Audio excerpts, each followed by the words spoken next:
E aí, pessoal, professor Marcos aqui. Carnaval acabou. Vamos voltar às programações normais. E hoje vamos falar sobre a hidrografia brasileira. E aí, você manja desse tema? Está precisando estudar este conteúdo? Então, aproveita que nós temos hoje uma aula bacana no grau sobre a hidrografia brasileira. Então, antes de começar, deixa logo o seu like, não custa nada, é de graça, curte, tá? Comenta se achar interessante no final do vídeo, mas curte o vídeo para o algoritmo me ajudar. Então, hoje vamos entender a distribuição dos rios no território brasileiro, a função que eles têm, função eu digo a utilização que a sociedade dá para eles, características, né, onde eles se localizam. Mas para começar a falar das bacias hidrográficas brasileiras, temos que entender os conceitos. Eu sempre digo isso. Para entender um conteúdo, é necessário inicialmente entender os conceitos que existem nele. Então, primeiramente, o que é uma bacia hidrográfica? Então, olha só. Depois, se você quiser printar a apresentação aqui, né, os trechos mais interessantes, aproveita, dá uma pausa e printa os resumos. Bacia hidrográfica é um conjunto de rios que drenam uma região, formada por um rio principal, seus afluentes e subafluentes. Então é uma região, uma extensa região, onde nós temos um rio principal, né, se encontra com ele vários afluentes, subafluentes, e no final ele vai desaguar. Geralmente os rios brasileiros, né, as bacias, os rios principais, eles desaguam no oceano. Então, essa é a definição mais simples, mas também correta também, sobre o que é uma bacia hidrográfica, certo? Então, vamos para as características das bacias hidrográficas brasileiras. Possui a maior rede hidrográfica do mundo. Nós temos aqui o maior rio do mundo, que é o Rio Amazonas. Os rios brasileiros geralmente nascem em regiões de baixo planalto. Então, ó, se atentem para estas informações. Regiões de baixos planaltos, ok? Se você não lembra o que é um planalto, é uma área que tem uma média elevação, não chega a ser uma montanha, que sofreu um desgaste, né, erosivo muito alto, muito grande. Portanto, tem uma altitude ali média, vai depender da categorização que nós vamos utilizar. Regime dos rios de respeito a como esses rios são alimentados. O rio principal, geralmente, ele tem uma nascente, tá? Que vem da água subterrânea, das áreas mais elevadas, e aí ele vai, com a força da gravidade, descendo até encontrar o, o local da sua foz, né, onde ele deságua. E tem três tipos de regimes: o pluvial, o nival e o glacial, certo? Pluvial, chuva, ok? Vou botar aqui o Czinho de chuva. O nival provém do derretimento da neve, né? As áreas montanhosas, né? A neve vai derretendo. E o glacial, o derretimento de geleiras. No Brasil, a maioria dos rios, olha só, tem um regime pluvial. Ele é alimentado basicamente pela água das chuvas, certo? No entanto, tem os regimes mistos, como é o caso do Rio Amazonas, que também tem um regime nival. Lá no seu início, não aqui no território brasileiro, mas onde ele nasce, no Peru, ele vai ter também um abastecimento através do derretimento da neve, ok? Então, regime dos rios, pluvial, nival, glacial. No Brasil, nós temos o regime pluvial e o nival, que abastece os nossos rios. Mas a maioria são abastecidos pela água da chuva. Aproveitamento. E aí, aproveitamento eu digo o uso que a sociedade dá a estes rios. Nós temos a irrigação, obviamente, para agricultura, pecuária, o abastecimento, né, a água que nós bebemos e utilizamos no nosso dia a dia. E um detalhe muito grande para o Brasil é a produção de energia elétrica. Uma vez que a maior parte da energia elétrica consumida no Brasil vem das hidrelétricas, que utilizam a força da água dos rios para produzir eletricidade. Outra característica dos rios brasileiros, das bacias, que é a drenagem. A drenagem é para onde o rio vai, onde ele deságua. Quando é dentro do continente, nós chamamos de endorreica, dentro. Quando é fora do continente, nós chamamos de drenagem exorreica. Os rios brasileiros, eles desaguam, as bacias, né? Elas desaguam no Oceano Atlântico, então fora do continente. Exorreica. Nós temos os afluentes, que acabam encontrando, desaguando nos rios principais, mas a bacia no seu final mesmo. O rio principal vai desaguar no oceano, e, portanto, drenagem exorreica. Anota aí. A maioria dos rios brasileiros são perenes. Tem os rios perenes e os intermitentes. Ou seja, cheios o ano inteiro. Tem um momento que ele tem um nível maior, um momento de nível menor, por conta do período chuvoso e período de estiagem. Mas a maioria são perenes. Porém, nós temos no sertão nordestino rios intermitentes, ou seja, rios que são temporários. Ok? A maioria dos rios brasileiros são perenes, mas temos em regiões ali do sertão nordestino rios intermitentes, que passam um período seco, depende da chuva para o seu nível se apresentar. Então, estas são as principais características da hidrografia brasileira. Esta figura aqui apresenta as partes de um rio, da bacia hidrográfica, para nós entendermos aqui como ela se divide na sua estrutura desde a nascente. Então, nós temos a nascente, aqui ó, nascente, o nome já diz, o rio nasce ali, tá? E ele vai descendo conforme a declividade do relevo. Então, geralmente, os rios nascem em áreas elevadas e vai descendo. A força da gravidade faz com que eles desçam. E aqui no Brasil, a maioria encontra o oceano. Aliás, as bacias hidrográficas são exorreicas, encontram o oceano. Temos os afluentes, que são os outros rios que vão encontrar o rio principal. Afluentes e subafluentes. Tá? Então, temos aqui o alto curso, tá? E o baixo curso do rio.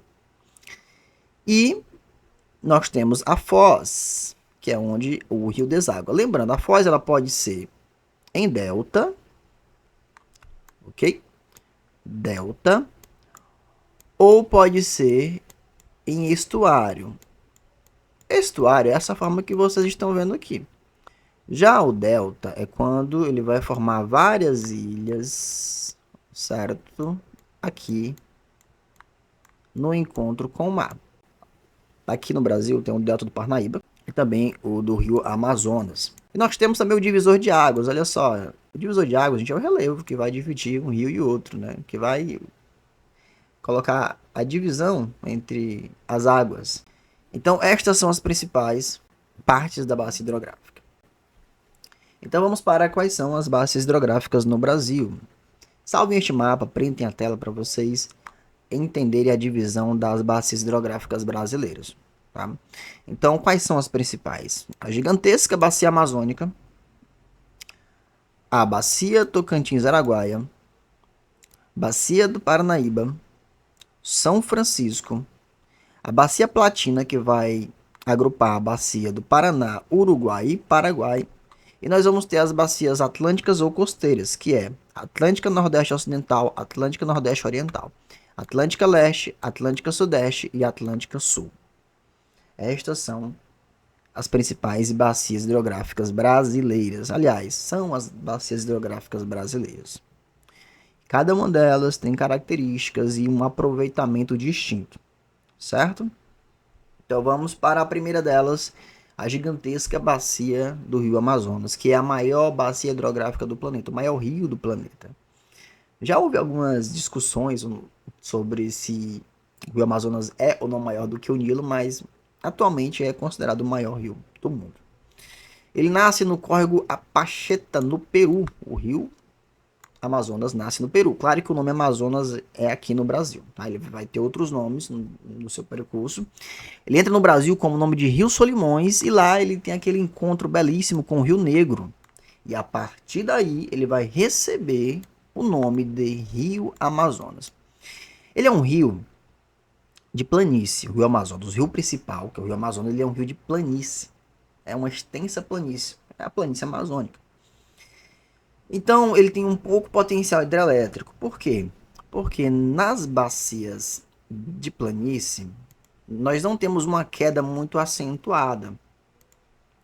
Uma queda que favoreça a produção de energia elétrica através das hidrelétricas. Então, ele tem pouco potencial hidrelétrico.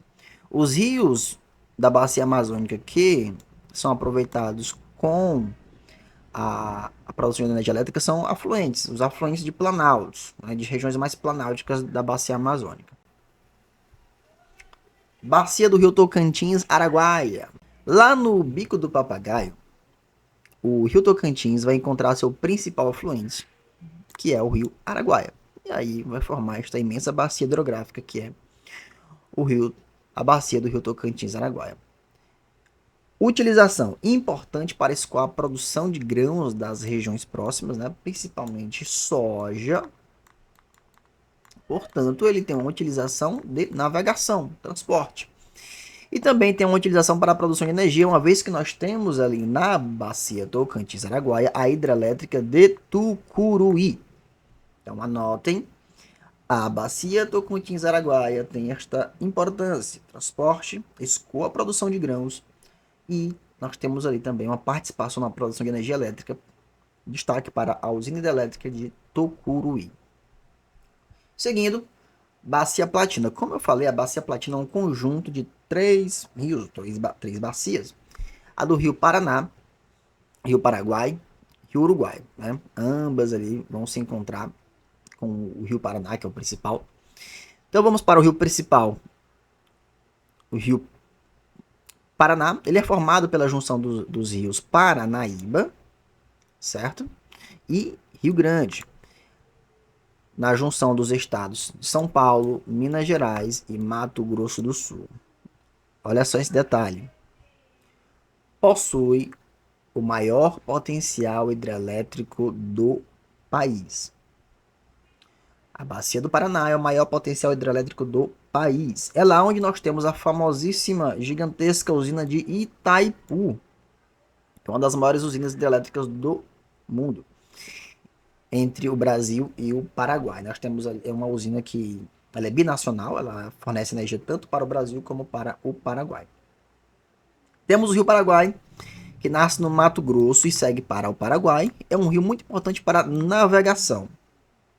E o Rio Uruguai, que percorre a fronteira Brasil-Argentina e também a fronteira Uruguai-Argentina, e tem potencial tanto para navegação quanto para a energia. Então, estas são as características da Bacia Platina, que envolve o Rio Paraná, Paraguai e o Rio Uruguai. São Francisco, velho Chico. A Bacia do Rio São Francisco, ela nasce na Serra da Canastra, em Minas Gerais. Portanto, nasce no Sudeste, né? Mas tem uma grande importância para o Nordeste. Deságua entre Sergipe e Alagoas. Ele atravessa o sertão nordestino. Por isso tem uma grande importância para a região nordestina. Uma vez que o sertão nordestino tem um problema muito grande de estiagem, né? Passa um bom tempo sem chuva. Importante para irrigação, agricultura, pecuária, navegação e produção de energia elétrica. Nós temos ali a hidrelétrica de Sobradinho.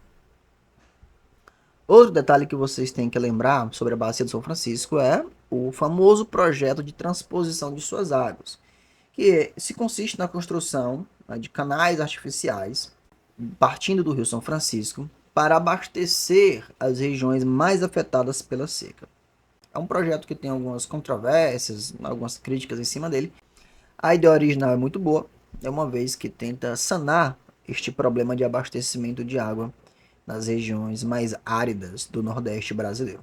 Bacia do Parnaíba, Bacia do Velho Monge, que passa aqui no estado onde eu moro. Aliás, ele faz o desenho, né, do estado onde eu moro, entre o Piauí e o Maranhão. Então ele nasce na Chapada das Mangabeiras, entre o Piauí, Maranhão e Tocantins, segue fazendo divisa entre os estados do Piauí e o Maranhão até desaguar no Atlântico, no famoso Delta do Parnaíba. O rio Parnaíba, ele tem muitos rios intermitentes ali no seu alto curso. Já no seu médio e baixo curso, ele vai encontrar rios mais perenes. Ele é importante para a irrigação, abastecimento também, abastece de água as cidades por onde ele passa. Inclusive, a cidade onde eu moro é abastecida de água pelo rio Parnaíba, Teresina. A navegação também e produção de energia elétrica. Lá nós temos a hidrelétrica de Boa Esperança. Então, essas são as principais características da bacia do rio Parnaíba. E por fim, nós temos as bacias atlânticas ou costeiras, que são aquelas que eu mostrei para vocês no mapa, né? Elas são agrupadas devido à localização geográfica. São elas a Nordeste Ocidental, Nordeste Oriental, a Leste, Sudeste e Sul. Não possuem ligação entre si essas bacias, né? Como eu falei, acabei de falar, agrupadas devido à localização geográfica. E o rio principal de cada uma delas vai desaguar no Oceano Atlântico. A utilização vai ser bem variada, desde a irrigação, abastecimento, transporte e produção de energia elétrica, tá bom? Então estas são as bacias atlânticas ou costeiras, que estão ali na costa, que vão mais próximo à costa e desaguam, o rio principal deságua no Oceano Atlântico, certo? Então, só retornando o mapa aqui, estas são as bacias hidrográficas brasileiras. Amazônia, Parnaíba, Tocantins, Araguaia, Bacia Platina, Paraguai, Paraná e Uruguai, São Francisco e as bacias costeiras, né, ou atlânticas. Nordeste Ocidental, Nordeste Oriental, Atlântico Leste, Atlântico Sudeste e Atlântico Sul. E aí, alguma dúvida, alguma curiosidade, deixa nos comentários aqui que você ajuda bastante o canal com essa interação. Então, é isso, forte abraço aqui do professor Marcos e até a próxima aula. Falou!